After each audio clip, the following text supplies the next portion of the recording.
አራተኛ ልጠይቀ ህይወት እንዳልተሳካል ይሰማሃል?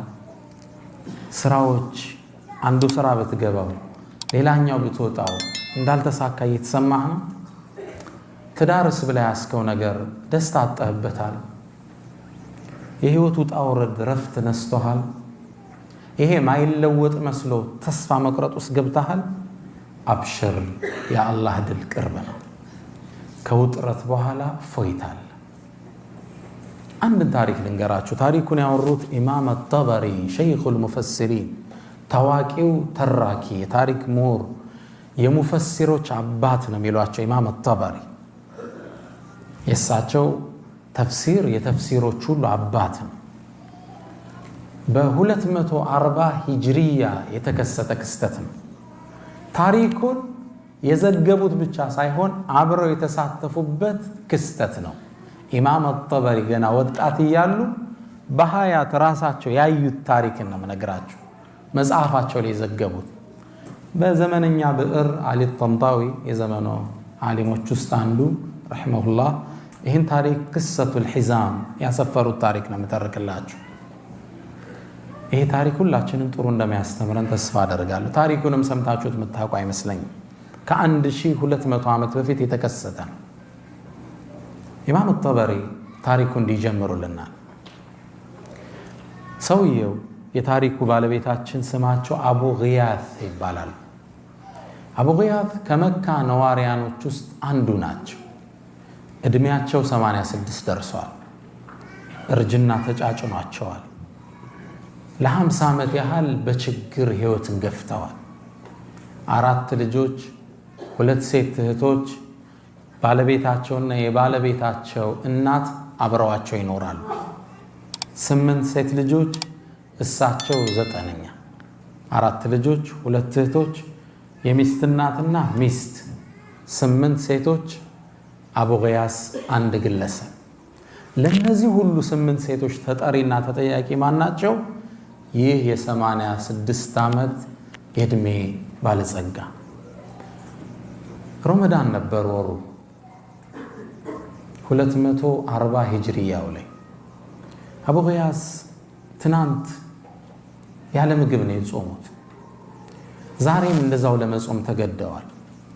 ሱብሒ ከሰገዱ በኋላ ባለቤታቸውን ጠሩ። ያሉ ባባ አሏት። መጣች። ላይ ለብሳ የነበረችውን ልብስ ሰጠቻቸው። እሱን እየተቀያየሩ ነበር የሚሰግዱት።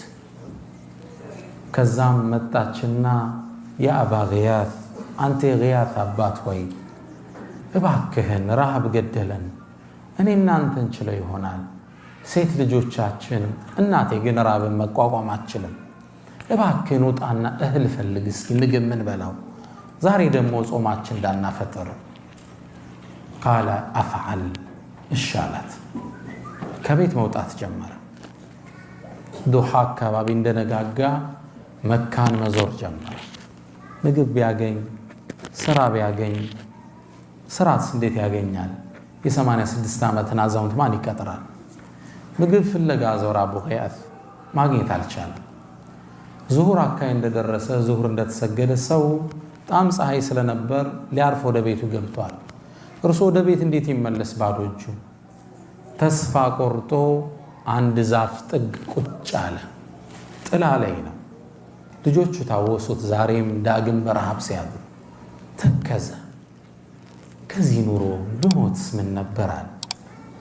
ኑሮ ነው እንዴ ምኖረው? ይቺ ህይወት ናች እንዴ? ምን ልጨምርልኝ? ለልጆቼ ባይሆን ኑሮ መኖርን አልመኝም እያለ ከራሱ ጋር ማውጠንጠን ጀመረ። ትንሽ እንደቆየ ከፊት ለፊቱ የሆነ ነገር ገመድ ነገር ተመለከተ። ማንገቻ ነው ምንለው እኛ። ምን ይሆን ይሄ? ቆዳ ነው ከርቀት ሲያዩ። እባብ ይሆን እንዴ? ደግሞ ነድፎ ቢገለኝስ? ከራሱ ጋር ያወራል። ቢገለኝም ይግደለኝ፣ የኔ ህይወት ምን ዋጋ አለው? በድፍረት ገመዱን ሳበው። ሲስበው የፖርሳ ማንገቻ ነበር። ጎተተው። ከውስጥ ጥቁር ክብ ነገር ወጣ። ሳበው፣ ወጣለት። ምንድነው እዚህ ውስጥ ያለው? ምግብ ይሆን? በድግ አድርጎ ሲያወዛውዘው የበርካታ ሳንቲሞች ድምፅ ሿ ሿ ሲል ተሰማ። ምን ይሆን? ቦርሳውን ከፈተው። ነጫጭ የወርቅ ሳንቲሞች ነበር። በደስታ ፈነደቀ። ልጆቹ አዳዲስ ልብስ ይለብሱ ታየ። ጠግበው ሲበሉ ታየ። ከ50 ዓመት በኋላ ፎይታ መጣ ብሎ ፈነደቀ። በዚህ ስሜት ውስጥ እያለ አንድ የሸሪዓ ህግ ትዝ አለ። ሁክሙ ሉቀጣ፣ እስልምና የወደቀ ዕቃ ላይ ያወጣው ህግ አለ። እሱን ታውቃላችሁ። መንገድ ላይ ሞባይል ስታገኝ አንስቶ መሄድ አይደለም። በእስልምና ህግ አለ። ዕቃ ወድቆ ካገኘ ሸሪዓው ምንድነው የሚለው? ያን ዕቃ ዓመት የጠፋው እያልክ ማስተዋወቅ አለብህ። ከባድ ነው። ሙስሊም ያልሆኑ ወገኖች ንብረታቸውን ለመጠበቅ ባንክ ላይ ወስደው ነው የሚቆልፉ። የሙስሊሞች ንብረት ግን ጠባቂ ማን ነው? ሁሉም ሙስሊም ነው። ይሄ እስልምና የሸሪዓ ምጥቀት ነው የሚያሳይ። ያንተ ንብረት እኔ ጠባቂ ነኝ፣ ማን ነው የጠፋው ብዬ ዓመት መናገር አለብህ። ከዓመት በኋላ ሰውየው ካልመጣ ምናልባት ለአንተ ይመለስልሃል። ከዛ አቡ ጊያስ ዙሮ ድንግጥ አለ። ይሄ ነገር የሰው ንብረት እኮ ነው፣ መውሰድ አልችልም፣ ሐራም ነው የሚሆንብኝ። እንዴት ላደርግ? ዓመት ላስተዋውቅ፣ አንድ ቀን ልበላው ምግብ የለንም፣ ምን ልናደርግ ነው? ከዓመት በኋላ እኔስ ልሞት ይችላል። 85 ዓመቱ ነው። ሚስቴ በረሃብ ጠውልጋለች። ቆዳዋ አጥንቷ ላይ ተጣብቀዋል። ልጆችም ተንገላተዋል፣ ትዳር አጥተዋል ከድህነት የተነሳ። ዓመት ላስተዋውቅ፣ ምን ነው ባላገኘሁት? ዓመት እየራበህ መብላት የማትችለው ሚሊዮን ብሮች ምን ይሰራልህ? 1000 ድርሃም አለው ይላሉ ኢማም ጠበሪ። 1000 ድርሃም የወርቅ ሳንቲም ሚሊዮንስ ኦፍ ዶላር ማለት ነው እጃቸው ላይ የገባው። 5 የሌላቸው ሰው የማይበሉት ለአንድ ዓመት 1 ቢሊዮን ይዘዋል ብለህ አስብ። ከባድ ነው። በዚህ አጋጣሚ ደግሞ ሰውየውን መጥቶ ሊወስደው ይችላል። አቡ ጊያስ ድምፅ ካልተሰማ ከፍ አደርጋለሁ። ከኋላ ይሰማል? እህቶች ይሰማል? ይሰማል ኢንሻአላህ። አቡ ጊያስ ምን ያድርግ? ይሄን ወርቅ ተሸክሞት በጥቁር ቦርሳ በጨርቅ የተጠቀለለ ወደ ቤቱ ይዞት መምጣት ጀመረ። ደግሞ ስመጣ ሚስቴ ብታየውስ ምን ላድርግ? እሷ ካየችው ስለምትጓጓ ቢያንስ የሆነ ነገር አንሳለት ነው የምትለኝ።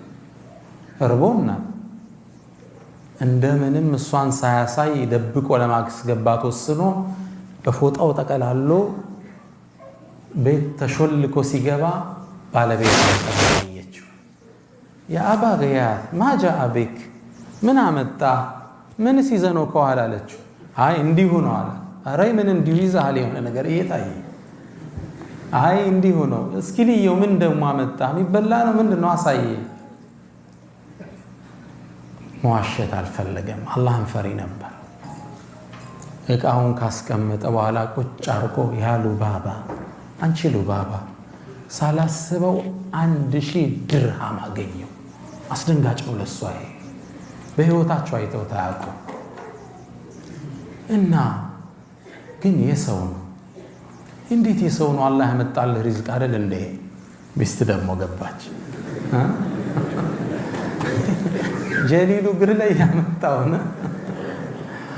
ይሄ የሰው ንብረት እኮ ነው። ይሄ ሰው ይባላል እንዴ? እርቦሃል እኮ ልትሞት ነው። እርቦና ልንሞት ነው። ሰው ሲቸግረው ሐራምስ መጠጣት ይፈቀድለቴ?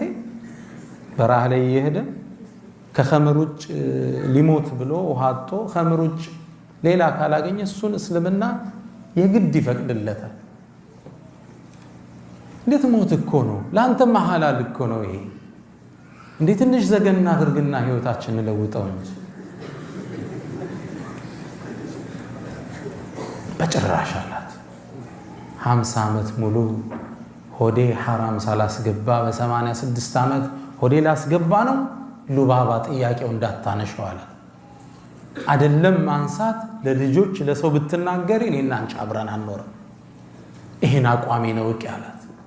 አቋማቸውን ታቅ ነበር። ደንግጣ እሷም ስብስብ ባለች። ታዲያ ምን እናደርግ? ልውጣና እስኪ ሰውየውን ልፈልገው፣ ካገኘሁት ባይሆን ያገኘሁበትን የሆነ ድርሻዬን እወስዳለሁ። እሷም ተስማማች። አቡ ጊያት ሰውየውን ፍለጋ ወደ ካዕባ ወጣ። ኢማም አጠበሪ ወጣት ሆኖ ታሪኩን ይነግሩናል። አንዴ አንድ ሰው መካ ውስጥ ካዕባ ጥግ ቆመ። የኹራሳን ሰው ነው። ቆመና አዩሃናስ፣ እናንተ ሰዎች ሆይ በፖርሳ 1000 ድርሃም ወድቆ ያገኛል እንዴ? እባካችሁን መልሱልኝ፣ አጅራችሁን አላህ ዘንድ ታገኛላችሁ ይላል። ይሄን ሲል ሁላችን አዳመጥ ነው። አንድ በእድሜ ገፉ አዛውንት ወደ እርሱ አቀን። ከዛም አንተ ኹራሳኒ ሆይ አሉት። ማን ነው የመጡት? አሁን አቡ ጊያት ነው የመጡት። ሰውየውን አገኙት። አንተ ኹራሳኒ ሆይ ወርቅ ጠፋ እንዴ? አዎ። 1000 ድርሃም? አዎ።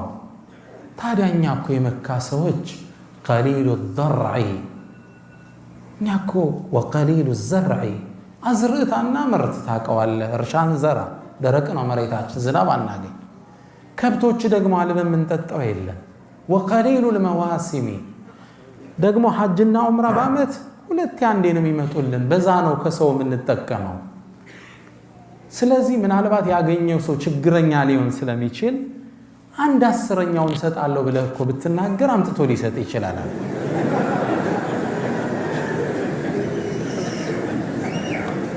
1/10ኛ ማለት 100 የወርቅ ሳንቲ ማለት ነው። ችግሩ እንዳያታለው እንደምትሰጠው ሲያቅ ሊያመጣልህ ይችላል። ሰውየው ዞር አለና ያ አባ አላቸው። ያኔ አበቲ ማለት ነው። ባባ ሆይ ላ ነፈዓል፣ ይሄንማ እናረግ፣ አላህን ከፈራ ያምጣው፣ እኛ የምንሰጠው ነገር የለም አላቸው። ቅስማቸው ስብር አለ። ወደ ቤታቸው ተመለሱ።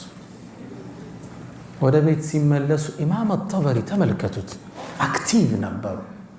እኛውን ሰለፍ ሲባል ጥሩ ስዕል የለንም አእምሮችን ውስጥ።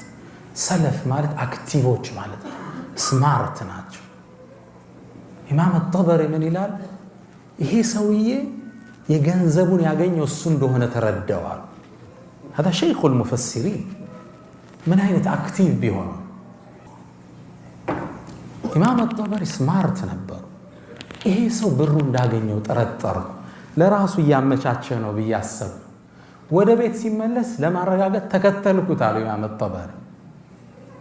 ስከተለው ገና በሩ ጋር እንደደረሰ ያሉ ባባ እያለ ገባ ወደ ሚስቱ።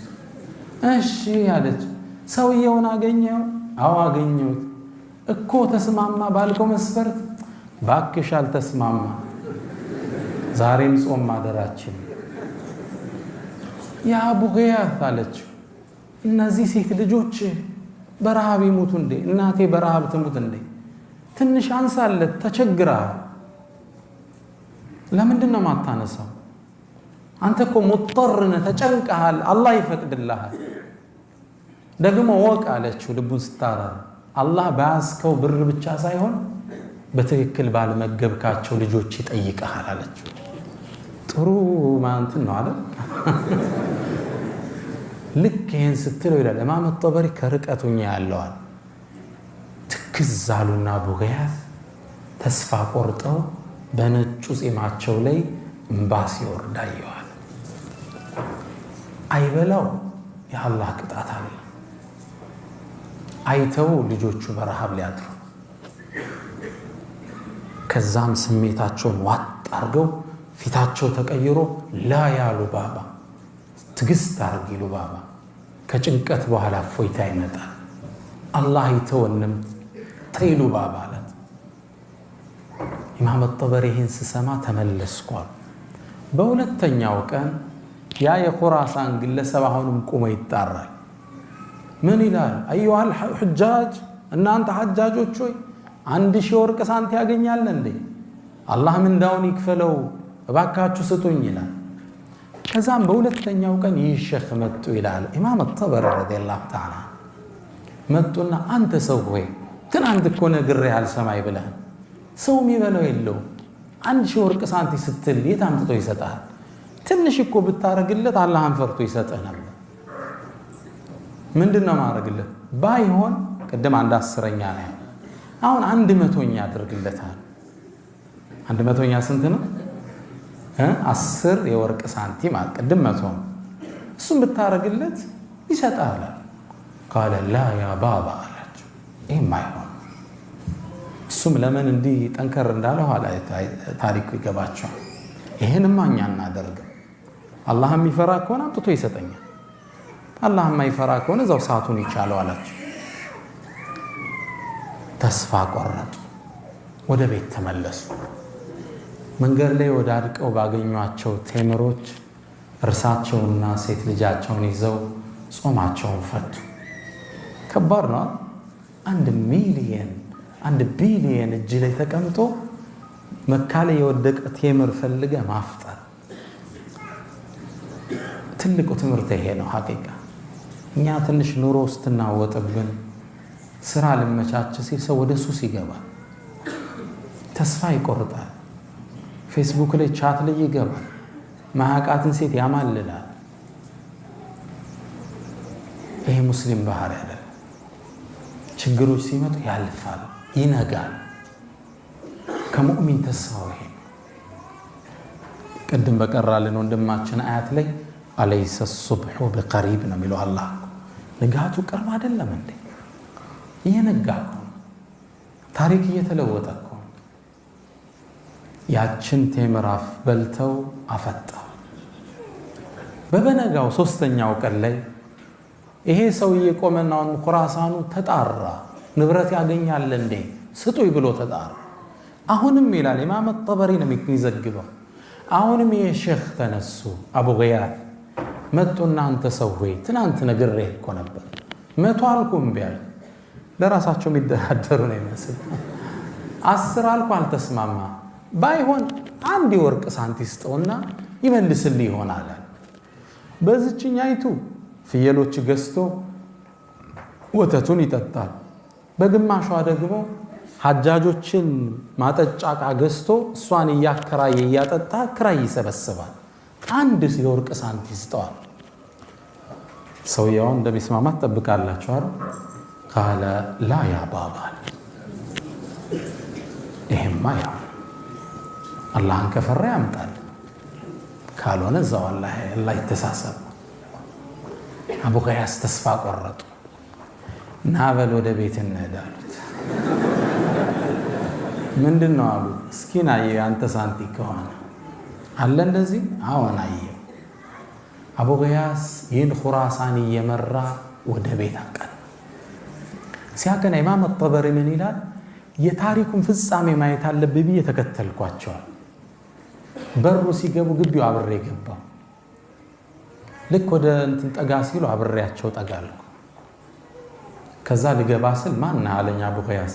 አይ ከመጀመሪያው ጀምሬ ታሪኩን አይቻለሁ ሼኽ፣ እንዲሁ ፍጻሜውን ልይ ብዬ ነው ናገባሉኝ። እሳቸው ገባው። ከደረጃው ስር ባለ ድንጋይ የተደፈነ ጥቁር ፖርሳ መዘው አወጡታል። በሌላ ጨርቅ ፖርሳ እንዳይመስል በጥቁር ጨርቅ እንደገና ታስሯል። ከዛ ልክ አውጥተው ሲያሳዩት ኹራሳኑ ምን አለ? هذه حزامي ያለ ፖርሳዬ ብሎ ፈነደቃል። ተቀበላቸው።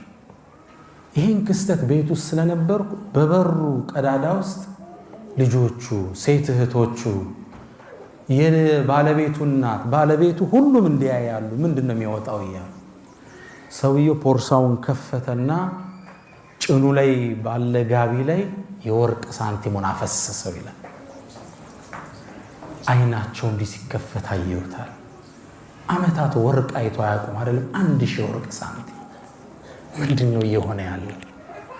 ከዛ ሰውየው እንዲያገላበጠና ይሄ ወርቅ የኔ ሳንቲም ነው ብሎ መልሶ ከቶ ትንሽ ነገር ተጠብቃላችሁ 5 ሳንቲም ሳያስቀር ሸርግጎ ጠፍሮ ተከሻው ላይ አርጎ ቴንኪው ማላለው ይላሉ ኢማም ጠበሪ።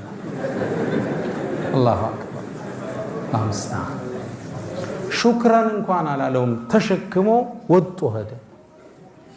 ሁላችን ደርቀን ቀረን ይላሉ። በዚህ ቃል ነው የሚገልጹ።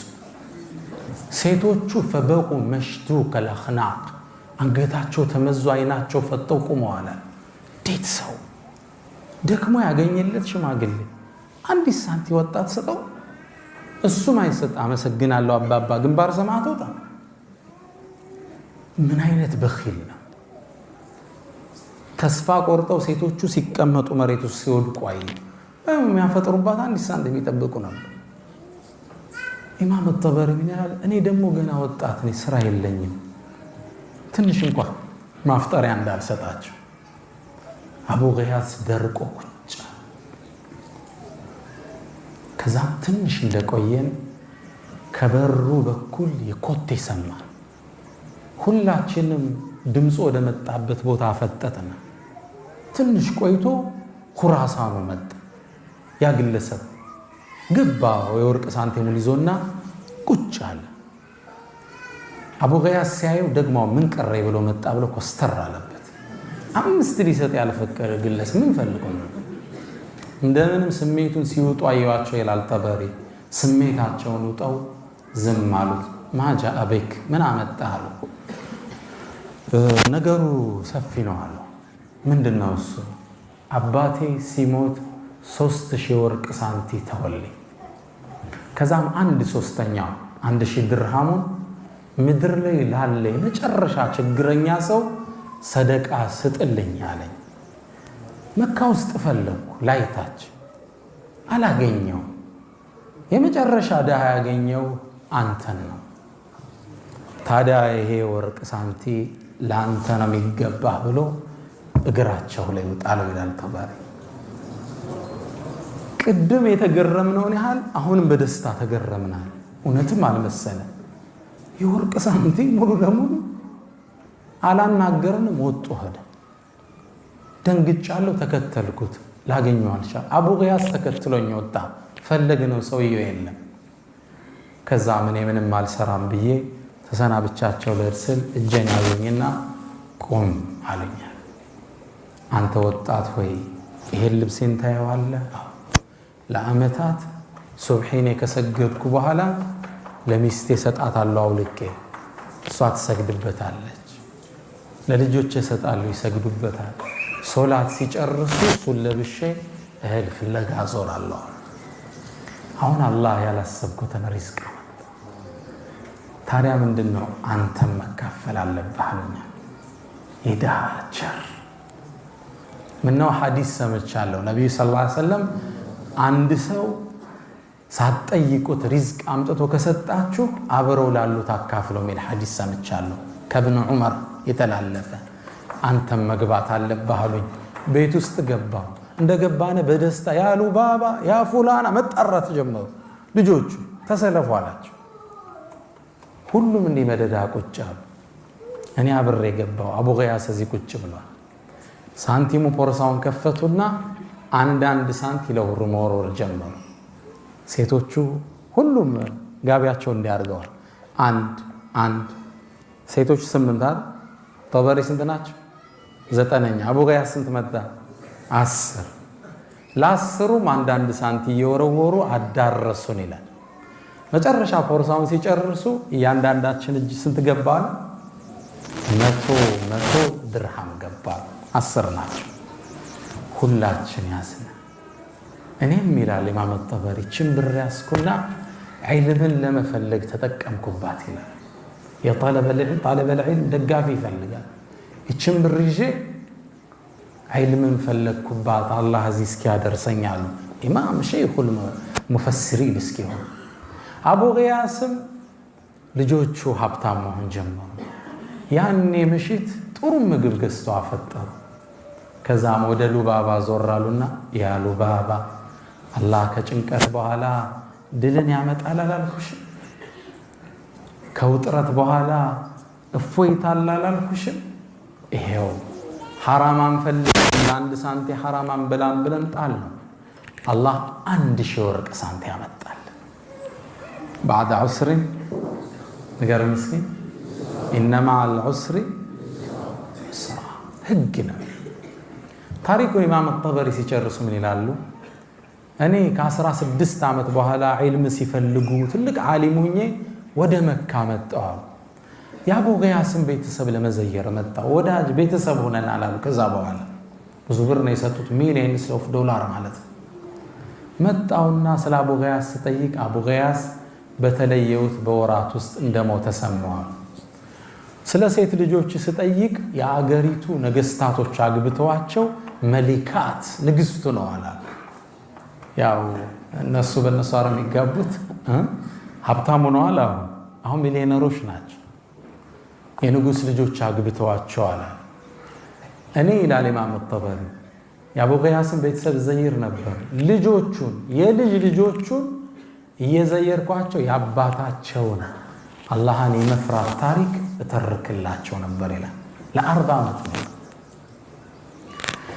ምንድነው መልእክቱ የአቡ ገያስ ታሪክ ኢማም ጠበሪ የዘገቡት ታሪክ ነው بعد عسر يسرا ስራ ልሳካ ብሎ የተሰማህ ቀን በህይወቱ ውስጥ ውጥንቅጥ የቀጠመ ቀን ታገስ ከጭንቀት በኋላ ምን አለ ደስታ ከውጥረት በኋላ ምን አለ ገርነት አለ አሳማ ተራ አላ የዱሙ ወአን ተራ ለሁ አመጀን ሚማ አለጀ ቢህ الدهر የትምህርታችን ርዕስ ምንድነው ወዳጆቼ بعد عسر يسرا